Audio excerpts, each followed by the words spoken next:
เป็นได้ปะก็โอเคอยู่บ่ยังหรอกอันเพิ่นเรียบร้อยแล้วบ่ทางอันนั่นอันเพิ่นเอาไปอันนั้นพิสูจน์ศพเดี๋ยว9 โมงเขาจะมารับเขาจะเอาศพเขาเอาไปจะมาคืนอีกคนบ่เขาไปวันนี้นิติเขาเอาไปก็จะกินเขาไปแล้วบัดนี้แหละอัน9 โมงแหละเขาสิมารับเจ้าไปรับศพเขาจะมาขออยู่นี่เขาไปยืนยันเอาเจ้าบ่เป็นคนไปยืนยันเอาคอยเฮ็ดเองบ่เฮ็ดเองเขาเบิดทุกอย่างเขาหมอบที่แต่คอยเบิดถ้าเพิ่นหมอบที่แต่คอยเป็นเพื่อนบ่นางบำเรอเพิ่นได้ซะนางบำเรอเขาไปยืนหาแตะเนี่ยยังสิยังกับบ่มีบัตรเบอร์กับบ่มีโอ้ยว่าก็ต้องเป็นกรรมสิทธิ์ของข่อยไงสุดท้ายก็บ่ก็ยังว่าขาหน้าก็บ่ทำขาหลังอย่าประจอยเว้าแล้วเว้าอีกอยู่ขาหน้าก็บ่ซ้ำขาหลังอยู่เขาก็บอกว่าเขาแก่พี่ซื่อๆเขาว่าเช็ดจังได๋ข่อยก็ร้องใจเขาเบิ่งเขาสิเอาเมื่อว่าเอื้อเนาะเขาว่าให้เอาเมื่อเด้อเขาเอาเมื่อจะได้เงินข่อยก็บ่มีอีกเขาว่าคันว่าเอื้อเนาะเขามีเงินใส่เขาเมื่อเขาว่าเพิ่นว่านะเอาแล้วเงินมันหาไปใส่เบิดเขาว่าก็ได้หายตัวจากเบิดเขาว่าเป็นคนสิใช้เงินอยู่แล้วเขาว่าแต่เพิ่นว่าจังได๋บัดนี้เงินเขาว่าเดี๋ยวเอื้อเนาะเขาแล้วเขาว่าเอื้อเนาะเขามีเงินก็ให้เอื้อเนาะเขาว่าสิมีอยู่แค่ไหนอยู่บ้านเขาว่าแล้วแล้วเขาหาเงินเขาก็บ่ได้ฝากให้เอ้ยน้องเขาก็ให้เจ้าของแม่นบ่ก็บ่ได้ฝากให้เอื้อน้องไปซ่ายังเอื้อน้องขนาดถูกตัวเองยังบ่ได้เกลียดทักเพิ่นตัดพิเศษว่ามีแต่ว่าแล้วแต่เอ้ยน้องติท่านเอื้อน้องเขาจะเอามาก็หาเขาเอามาเพิ่นว่าเขาว่าค่อยก็แค่เมียเพิ่นว่าเอากับเมียหั่นแหละก็เมียหาแล้วเขาหาเงินให้เมียอยู่เนาะผัดมึงอยากได้ของเขามึงก็ยังบ่ได้ฮู้ว่าเขามีเมียอยู่แล้วมึงก็ยังแย่งไปมึงก็ยังยืนยันว่ามึงสิเอาผัวเขามึงก็ฮู้อยู่ว่าเขามีลูกมีเมียมึงก็ยังเอาปัดเป็นแบบสี่ปัดตรงขี้ผัดเมียเพิ่นน่ะบัตรเบอร์ก็บ่มีติมาเปิดกับบ่มีตำรวจถามขอบัตรแทนหน่อยครับสำหรับเราเป็นแทนเพิ่นว่าเขาก็ได้เดินเอาทางเขาก็ให้เขาจัดการเองเขาถามวัดกับบ่มีทำไมไม่เอามาหนูรีบเพิ่นว่าหนูลืมทุกอย่างหนูตกใจให้คนไปเอาได้ไหมไม่ได้ประตูล็อกนะเอาประตูล็อกก็เอากุญแจเขาสิเขาจะมาอยู่บ้านไหมเราต้องมาไม่อยู่ต้องหาไปเที่ยวตัวใครตัวตำรวจค่ะเขาก็ถึงบางอ่อยแหละเขาไปจับพ่อไปคดีเขาก็เลยว่ามีใครเป็นญาติไหมเขาก็เลยว่าเปิดเลยเขาก็เลยมามันคือสิบ่แล้วติเป็นแกแต่เลิกกันแล้วไงเลิกกันก็ไม่เป็นไรที่มีลูกไม่มีลูกเก้าก็ยืนจะเหลืออีกก็ได้โอเคที่จัดการเลยที่วางอย่างนี้ที่ว่าเป็นกรรมสิทธิ์เลยที่จัดการเลยจัดการคือตัวว่าโนจัดการเลยลูกเพราะว่าหนูมีลูกสาวกับเขามีลูกกับเขาแล้วผู้หญิงคนนั้นมีอะไรกับเขาไม่มีลูกไม่มีอะไรไม่ได้จดทะเบียน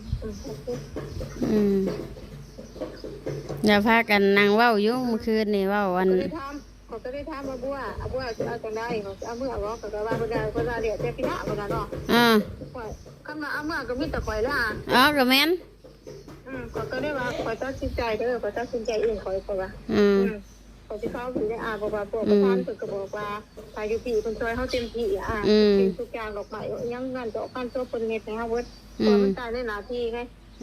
มันบ่ได้ตายหรอกหน้าที่มันตายในเวลางานเพราะว่าอันถ้าคือว่าทั้ง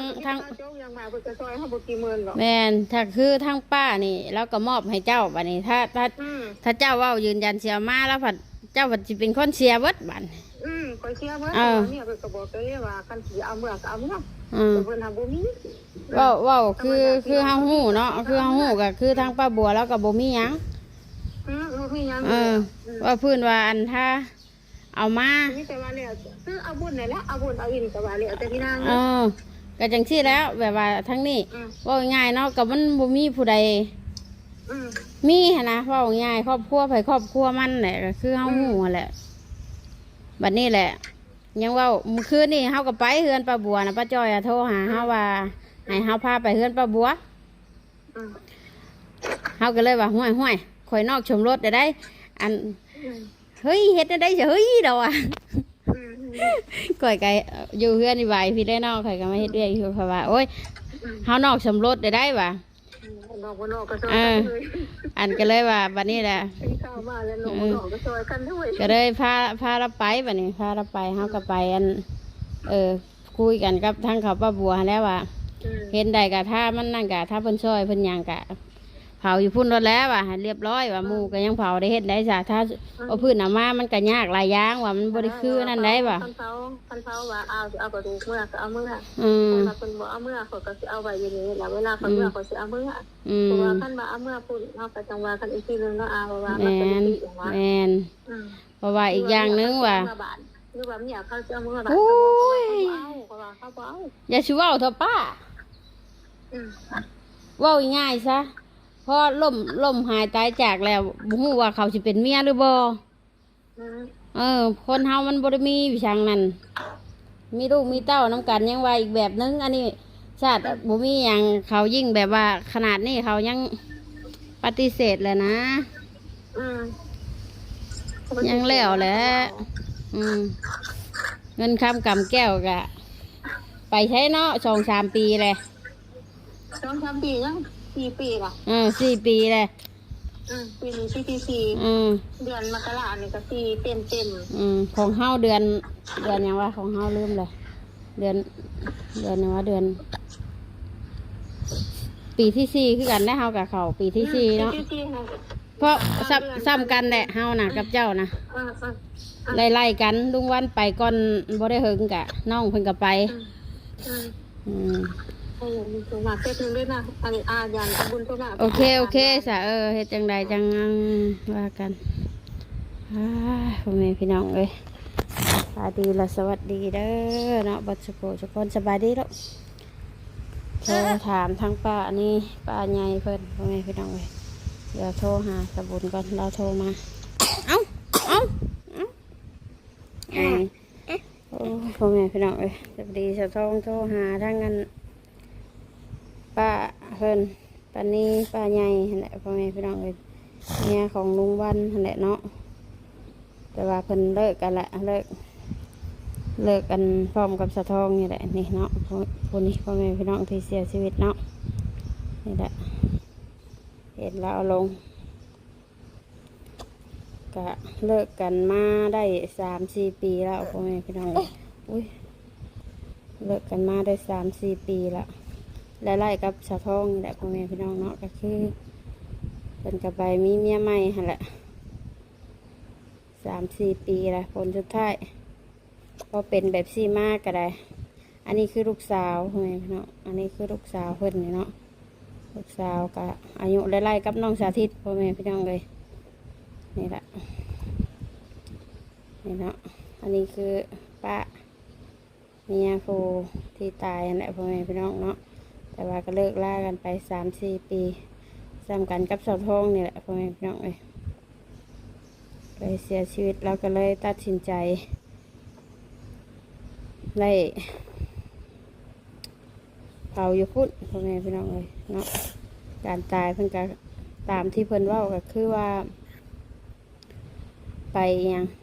ผนังบ้านทับเนาะแบบว่าไปเจาะไปยังสินะพ่อแม่พี่น้องเนาะก็เหตุงานนั่นแหละเจาะแล้วก็เลยผนังล้มทับแต่ว่าเห็นทางป้าเพิ่นว่าคอหักเนาะคอหักก็เลยเสียชีวิตพ่อแม่พี่น้องเลยปั๊มหัวใจบ่ทันว่าซั่นนี่เพื่อเสียเขามาได้เนาะเพื่อนี่แหละสะทองกับว่าได้เห็นแล้วเราเห็นก็แต่เปลี่ยนยังปีใดว่าปีพอเราเสียบ่เรามาเพราะสะทองเรามาบ่หรือว่าจังใดสะทองกระจำบ่ได้มาบ่ปีนะปีพอเราเสียแหละเนาะที่เรามาก็บ่ได้เจอบ่ได้คุยบ่ได้คอยติดต่อกันดอกพ่อแม่พี่น้องเลยคือสะทองนี่ก็ตัดไปได้เลยแบบว่าเฮาบ่ได้คุยหยังดอกเฮานะคือบ่ฮู้เลยสะทองนะเลยคุยกันอยู่กับทางป่าเพิ่นนี่ก็ได้เนาะ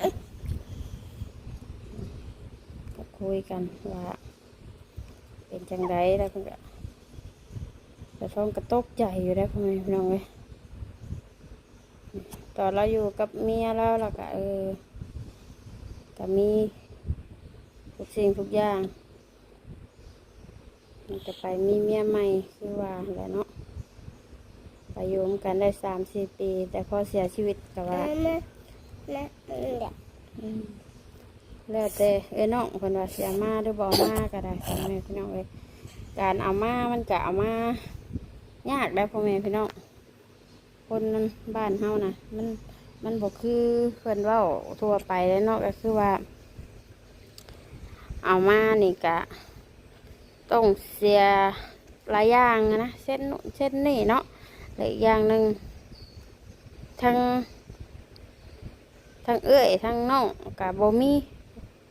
พ่อหนนะพ่อแม่พี่น้องบ่แม่นว่าเพิ่นบ่อยากเอามาได้เนาะเพิ่นก็อยากเอามาก็ได้แบบว่าอยู่พุ่นเพิ่นก็ว่าเพิ่นก็รับผิดชอบเบิดนั่นแหละพ่อแม่พี่น้องทางนั้นก็รับผิดชอบทุกสิ่งทุกอย่างนั่นแหละการที่แบบว่าเพิ่นเสียชีวิตในเวลางานเนาะเวลางานเวลาเพิ่นเหตุงานเหตุหยังนั่นแหละมันก็เลยรับผิดชอบเบิดทุกสิ่งทุกอย่างได้คุยทางกับบ่ได้จะท่องกับบ่ได้หูอีหยังดอกก็มีแต่ว่าขอให้ไปเจอภพภูมิที่ดีพ่อแม่พี่น้องเพราะว่าทั้งทั้งน้องกับมอบให้ทั้งปานี่ก็คือเมียเรานี่แหละเนาะคือป้าที่สะทองคุยกินนี่แล้วก็ญาติพี่น้องก็สิลงไปอยู่พ่อแม่พี่น้องเนาะก็คือ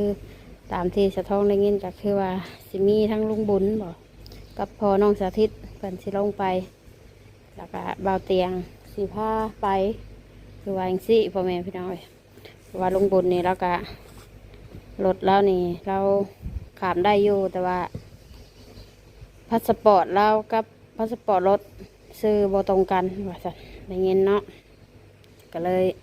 เบาเตียงสิพาไปพ่อแม่พี่น้องเบาเตียงสิพาไปตามที่สะท้องได้ยินก็สิประมาณนั้นแหละพ่อแม่พี่น้องเพิ่นก็เป็นทางลุงเด้อพ่อแม่พี่น้องเนาะลุงน้องสาธิตพ่อแม่พี่น้องก็เลยว่าก็แสดงความเสียใจน้ำลายๆก็ตกใจคือกันที่เกิดเหตุการณ์แบบนี้เนาะสะท้องก็ได้บ่จักความสิเว้าคือกันพ่อแม่พี่น้องอีกอย่างหนึ่งก็ส่วนมากกับว่าได้คอยคุยกันดอกพ่อแม่พี่น้องให้ลงนะเจ้าห้องไม่อ้วนบอกตอนนี้สะท้องกับมาเฮ็ดเวียกเฮ็ดมาซอยทั้งห่านสบายให้เข้าพ่อแม่พี่น้องเนาะพ่อแม่พี่น้องสะท้องกับมาซอยทั้งห่านพี่ละห่านน้องบิวรี่พ่อแม่พี่น้องมาซอยมื้อนี้ก็พอได้ยินเมื่อคืนนี่ได้ยินป้าจอยโทรหาสะท้องก็ตกใจได้พ่อแม่พี่น้องรู้เรื่องแล้วก็แบบมันแบบตกใจนะแบบบคิดบฝันว่าสิไปไหว้ปานนี่นะอุบัติเหตุเนาะมันก็คืออุบัติเหตุแล้วแต่ผู้ใดสิถือมาแบบใดอย่างเราต้องคิดเอาแบบสั้นแล้วพ่อแม่พี่น้องเสมอนี่จากไผสิไปก่อนไผเฮาก็ยังบ่ฮู้เนาะมันก็จักสิว่าจังไรสะท้องก็เพิ่นว่าออกข่าวส่ง7พร้อมได้พ่อแม่พี่น้องเนาะก็นี่แหละเห็นทางวัดเตียงเพิ่นเอาลงเนาะ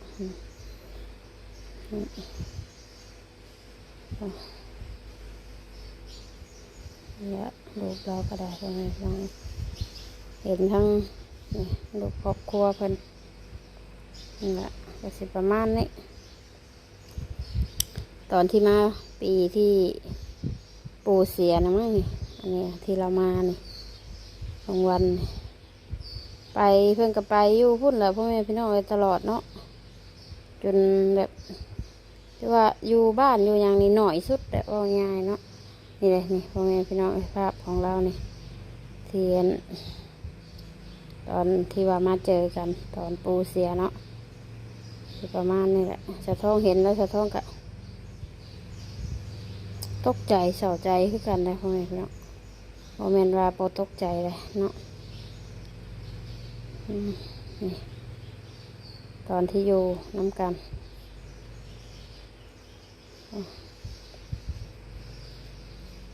ก็สิได้เห็นแต่ภาพเล่าบัดนี้พ่อแม่พี่น้องเอ้ยเนาะก็ขอให้ไปเจอภพภูมิที่ดีก็ขอให้ไปอยู่สวรรค์ชั้นพระพ่อแม่พี่น้องเอ้ยปีนั่นแหละปีปูโซ่นี่เนาะประมาณนี้โอเคชนะปลาลงไอคลิปนี้เขาก็สิคอโตไปแล้วในคลิปนี้ก็ฝากพ่อแม่พี่น้องกดไลค์กดแชร์กดติดตามให้ชาท่องคือเก่าเด้อนะไปแล้วสบายดีและสวัสดีวัตถุโพทุกคนเนาะ